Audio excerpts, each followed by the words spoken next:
My name is Scott DeBogan. My mom, Beverly Bates, was here. She was here for about 18, 19 months. She passed in January. I like to tell people that my mom and I had a lot of adventures together, starting when I was a very small boy, all the way through 2007. We went to Rome together with Mom. We went on a cruise in the Eastern Mediterranean. But in a sense, this was her last great adventure, being here in Silverado. It's so funny. She was here for 6 months, and she thought she was on a cruise. Because the hallways are long and narrow, and there's doors on either side, like it's a cruise ship. It's just, she was a kick. She was a gas. Anybody who met her knows that she just was always bubbly and giddy. The caretakers here loved the way she would whistle for them. She'd whistle from her room when she needed things, but you know, she was such a marvelous person. I could tell you all kinds of stories and everything about her. The one thing I do want to say is that my wife and I never got a chance to grieve, and I just realized this like 2 weeks ago. Mom was gone. She passed on January 19th, and it was only about 6 weeks later my wife was diagnosed with cancer, and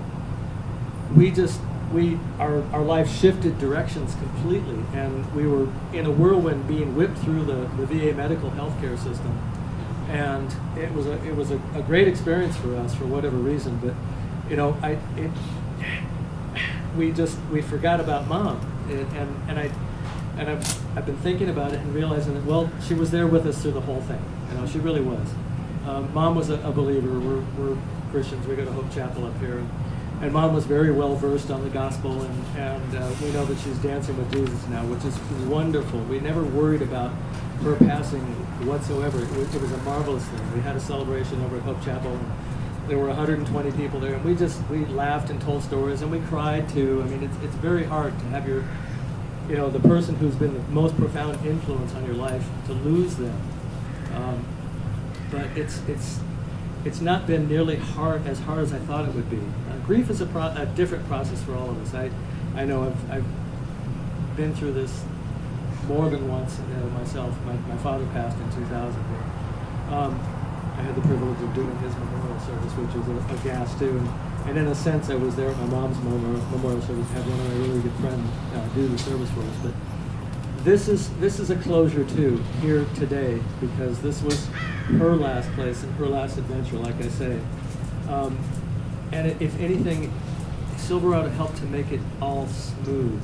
There was nothing difficult about it. The staff and the chaplains, the caregivers, from the very first day that we met Sammy, until the end of it, it was all smooth. There were never any bumps in the road that we didn't just all walk through together and just say, well, this is the next phase, this is the next phase, this is the next phase. And the hospice folks were great and wonderful, and they told us what to expect. So I just, we're very blessed to be here and to get to share with you and with all of you that this is a marvelous process. That I've heard it said many times that the end is just as important as the beginning.